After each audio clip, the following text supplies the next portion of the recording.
Hi, everybody. Welcome to another episode of Family with Judy.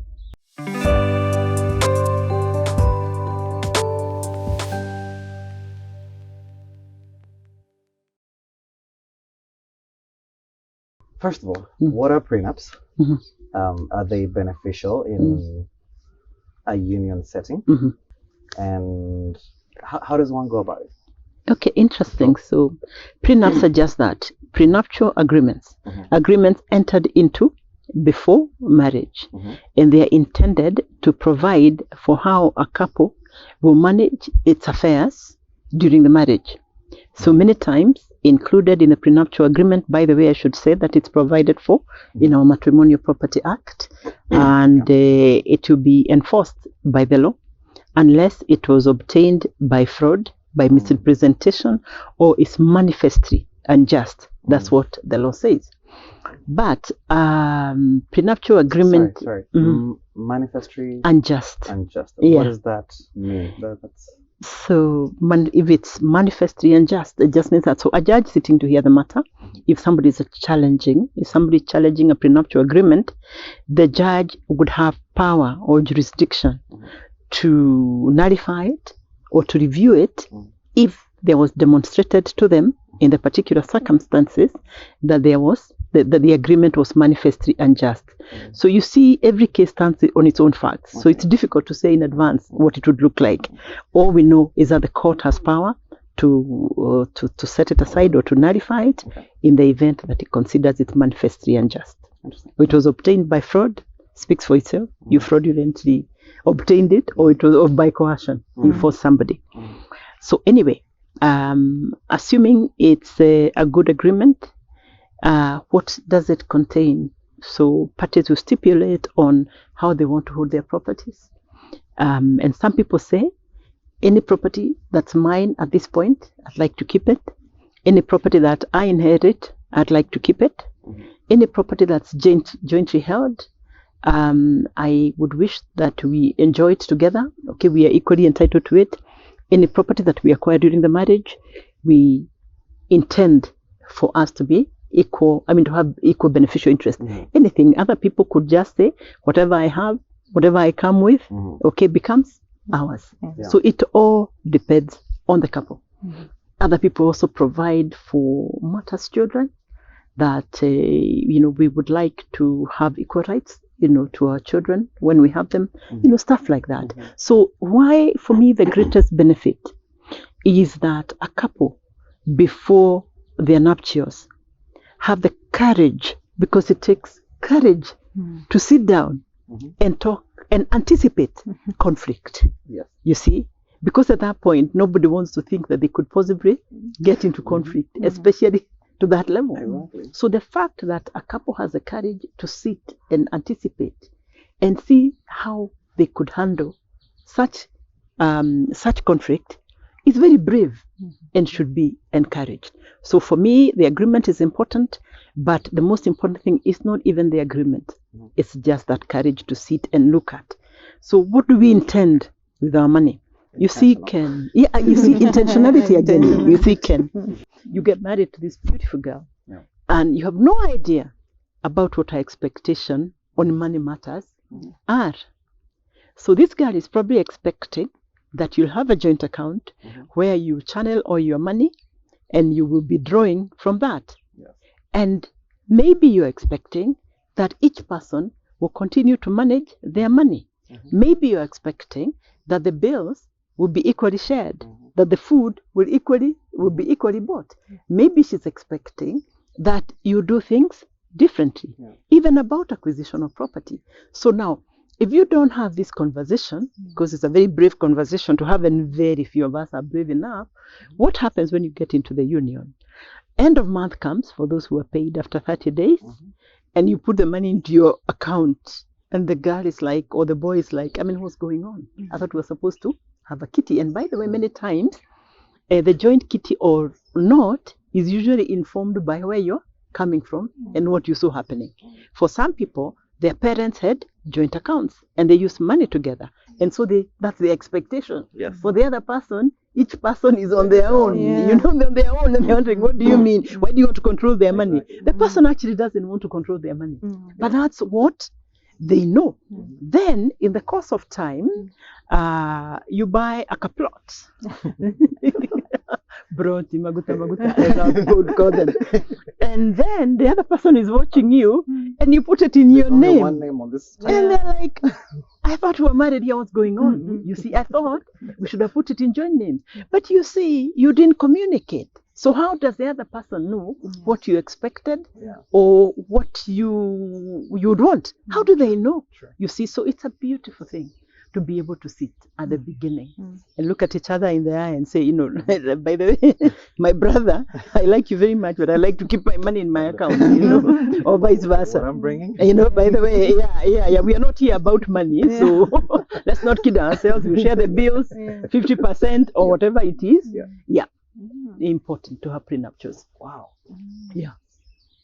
Okay. So just to circle back a little bit, in the now cohabiting union, is a prenup admissible? Is that something? Yes, as well. You can sign an agreement and say this is how we intend to run our affairs. Absolutely. Yeah. Absolutely. Yeah. Okay, it might start sounding like I'm trying to do a cohabiting. Yes. No, that's Okay. And that's okay. But that's okay. I did not know that existed. And that's okay. I mean, you're young and you should also get the information as we give it to the others. So please ask away. So Judy, Yeah. say a couple has been together for a number of years. Is a prenup something they can decide to put together, or how does that work? Yes, absolutely. They can do that. Yeah, they can have a post-nuptial. Yeah, they can. Oh, it's called post-nuptial. A post-nuptial, yeah, because it's after nuptials. Yeah, they can. Absolutely. I mean, people have unbelievable freedom to the extent that you don't offend any law. There's so much breadth for families and couples, you know, to work with. You see, so whatever suits you, do it. Okay, provided you're not going against the provisions of the law. Yeah. Unfortunately, for many of us, intentionality is not a key ingredient. If I remember very many years ago, my senior Lee Mudoga told me, you know, our people acquire property, but do not quite address themselves to how that property should be held. You see, again, intentionality. We work so hard. We acquire, but we never quite think about how the property should be held until there is conflict. And I know we're going to be talking about that in the episodes, you know, to come. Yes. But, you know, intentionality informs just about everything we do and how we do it. Be intentional. Correct. And you know what? We're very good in our places of work. We're very good when we talk investments. You know, we need to save a shilling so that tomorrow you can save another one and you have 2 shillings. Exactly. But we haven't practiced that kind of intentionality in our homes. If we could do half of that intentionality that we have out there in our places of work, in politics and elsewhere, then surely our families would thrive. And when our families thrive, we also thrive out there. Exactly. Yeah. People marry each other, I think, or get attracted to one another because the opposites attract. I keep saying that. Okay. And so you're looking, I think, for somebody who is different from you.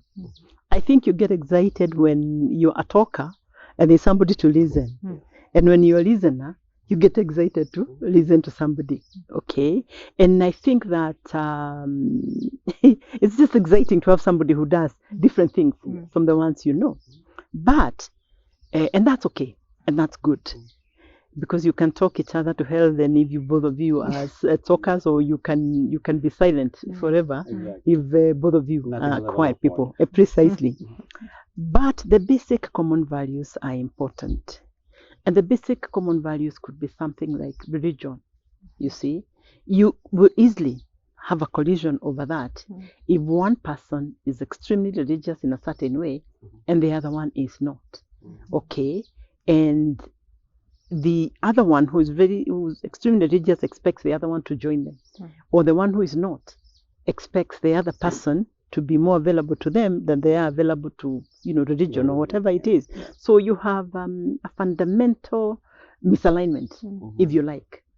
The other thing is the spendthrifts. And what is the opposite of a spendthrift?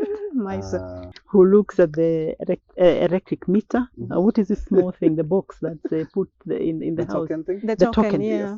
And can hear that. Even if there's a cake in the oven, they could take it out, So again, you are likely to have conflict because sooner than later, it gets to you that this person does not like me to spend money, even if it's my money. You almost have to come hiding shoes that you have bought, because he's going to talk about it now. Can you go buying new shoes? That does happen a lot. It does. It happens a lot. Exactly. I've heard enough people who, there's actually a lot of, on social media, how Yes. there are a lot of clips on how women have to hide their shopping. Imagine. That And men. I've seen I've And not seen it with indeed, men on that one, okay. but mostly It's women. women. You have to hide. They have to hide the Indeed. And when you've done your hair, you almost have to put a note. We go by it, so that Bona doesn't complain. And so you get unhappy and you're like, look at this person. But then the other person, on the other hand, is thinking, it is nothing else to do than to make hair, do nails, and buy shoes and stuff like that. Eventually they get bitter, they get spiteful. So conflict sets in and things get bad. So what am I saying? It is good to be intentional about the person with whom you hope to spend a significant part of your life, okay? Because you'll never be able to recover that time. And good people, there's nothing worse than conflict. Conflict is inevitable in marriage. It is inevitable. But it is painful when it gets out of hand. Because remember, nobody gets married to divorce. So when people marry, they put everything, most of them, they have together.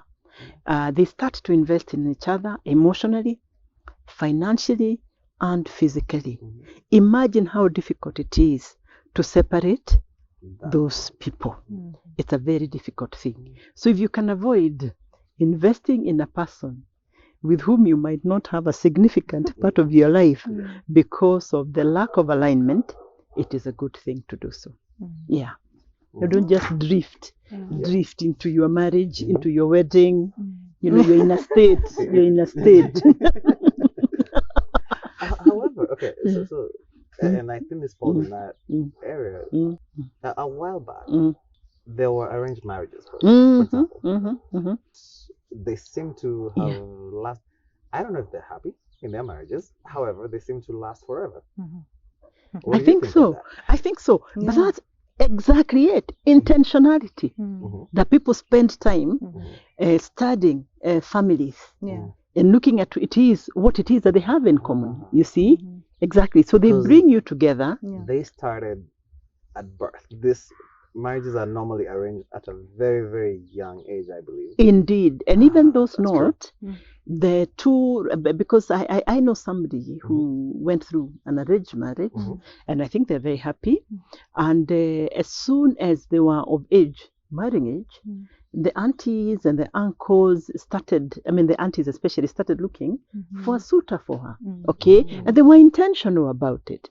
And when they thought they had found someone, and because the boys' people were also looking for a suitor for him, they were introduced. And during the introduction, they were left alone, not quite alone. There is somebody sitting not too far from you, a chaperone of some sort, And then they were let to get to know each other. And eventually, they liked one another. And they got married. I don't know whether they had a choice, But the thing is that I think it's easier to fall in love with somebody if you know that your values are aligned, rather than fall in love with somebody and then you find out whether you're aligned or not. Absolutely. Absolutely. Yeah.